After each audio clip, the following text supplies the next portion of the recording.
Morning, today is 18 February 2020. Today I'm filming in Sham Shui Po. The building I'm looking at right now is actually a central government building which offers services from your local government, such as registration to driving licenses to passports, travel documents, things like that. So later I'm going to go in and see what kind of services that they are still offering and how their services are impacted by the virus outbreak. Okay, so here we go. So this is a building, it's the main entrance. So you can see some of the renovation projects are halted or not being serviced on. So I'm gonna just quickly take the stairs. So let's see, so what's going on here? Okay, so this is the Immigration Department, Department of Health, cremation permits, etc. So as you can see, there's still quite a few people in there queuing up, to register birth and death. Yep, nothing really out of the ordinary. Well, usually these kind of services are packed with people. Bear in mind, today is it's a Tuesday, so it's still a work day, and it is 11 in the morning. Okay, so let's go up. So here, the next floor is the Transports Department. So this is where you get your licenses. Actually, I just quickly browse here. As you can see, everything here, because the operation services is a form-based submission. So you can see people are just filling out forms and putting them in, things like that. So the office are actually open in the sense that they're just submitting forms. They're not doing any back and forth documentation, handling or verification or queries. They're just allowing the people to collect their forms, fill them out, submit them in, and that's it. The main offices are not open, but it's still serviceable. Okay, so registration of persons, the next one. Yeah, I apologize. My voice sounds that I'm out of breath because the face mask I'm wearing makes it kind of hard to breathe, as well as to walk around and to do the narrations. Okay, so registration of persons, not very many people. So actually connected to this building is the plaza. Again, it's not really busy as expected in the morning. So this clip I want to dedicate to the district councillors' slogans, and even on the street you can see there are many posters. So although the district council election has passed, the majority won by the pro-democracy camp. As you can see here, saying okay, strongly condemn police and cannot control or not losing control and hitting the residents or the citizens of Hong Kong. So this one again, it's saying health inspections. So it's promoting a health and safety. The same one. Okay. So this one is a legislative councillor. Again, it's promoting together we fight the virus. So as you can see, it's this one is being teared apart. This one is from the pro-establishment camp, and it's celebrating the Chinese New Year, which already passed around 3 weeks ago. Okay, so just got on the bus. Whoops.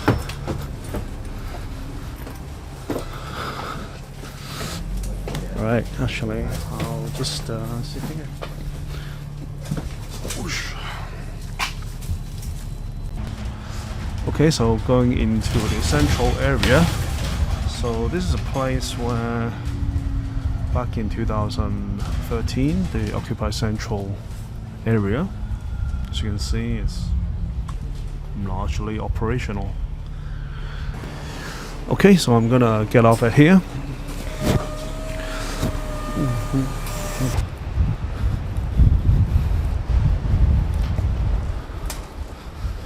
Okay, so in here you can see this will be where your top tier mall in Hong Kong would be, with all the top tier brands, like the first tier.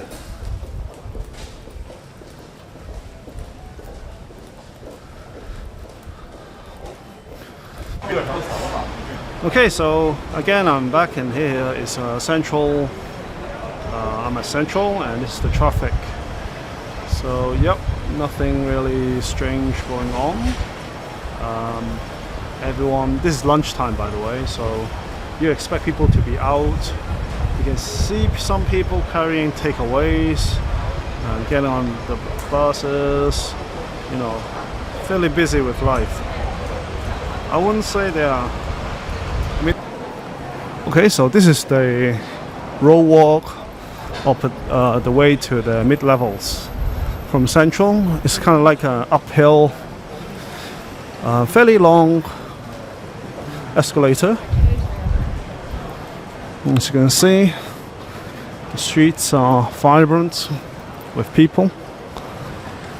It's important to know that this will be one of the richest areas on average in Hong Kong, so people here are well off, right? Either they work here or they have their business here, you know, or they, you know, have a flat here. So money is not their concern when it comes to face masks or surgical masks. But then again, I think the supply are replenishing. I do see some of my social channels having some stock back.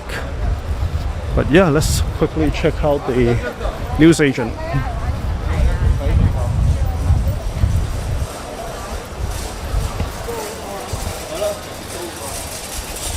Yeah, the road is like that. It's very narrow, on a slant with some stairs to make sure you trip.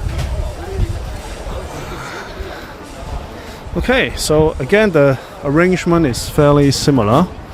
We have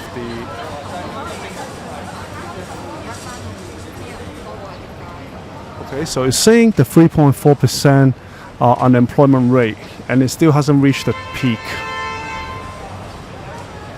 Okay, this is due to the virus. So let's see the pro-democracy paper.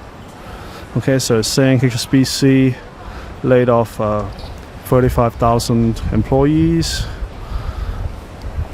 Singdo, a little bunch of advertising. I guess that's important, you know, to keep their businesses alive. These two are pro-Beijing, obviously. So again, okay.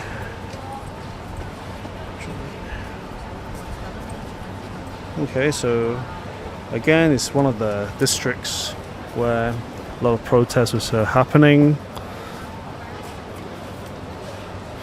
Okay, so yeah, again on coronavirus case, there were a confirmed case of a Filipino helper.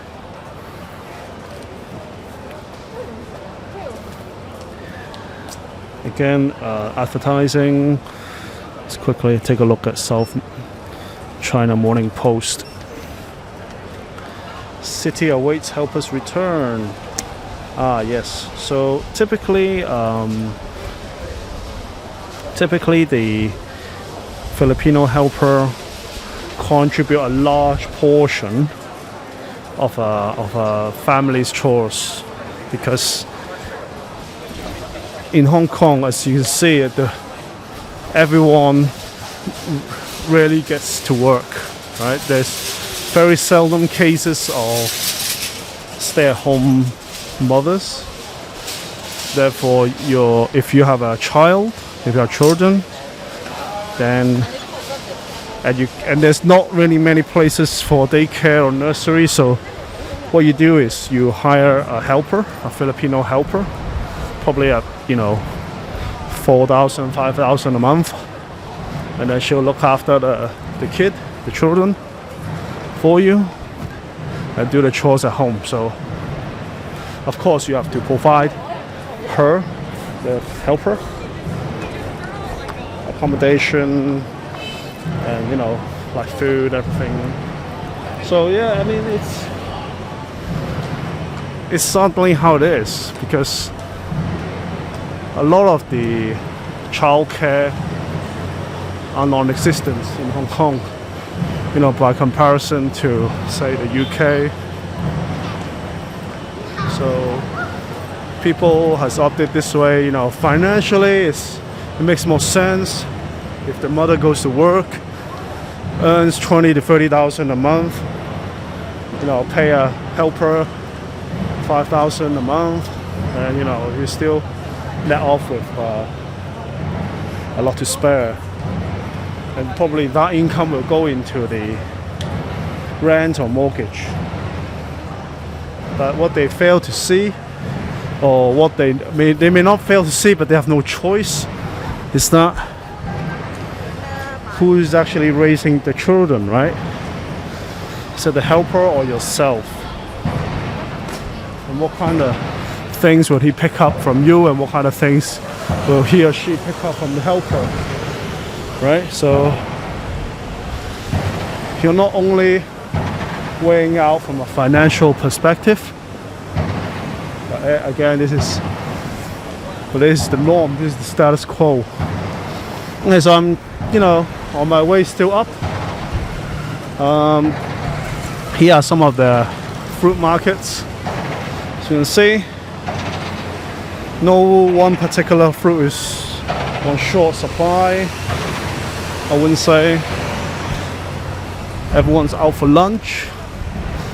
Sounds good. A lot of Western or food that you get in the Western side of the globe. Like pizza, hot dogs, burgers, things like that. And here's some Lebanese kebab, things like that. So yeah.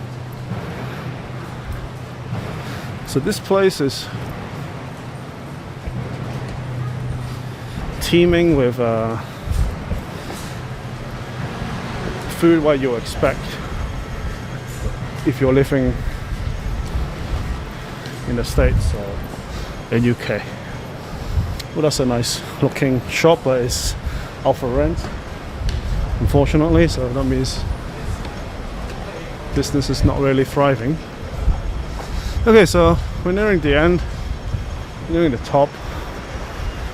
So let me just keep going a bit more and then we'll stop the recording.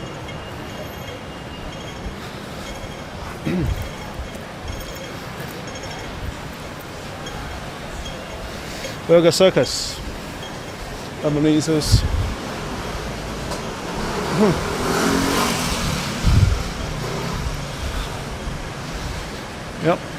Yep. Stand-up bars.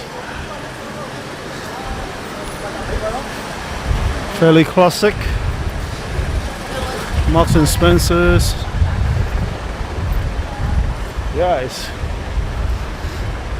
Yeah, I better get back on the escalator.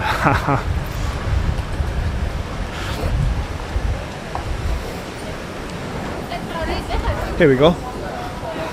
Sultan's.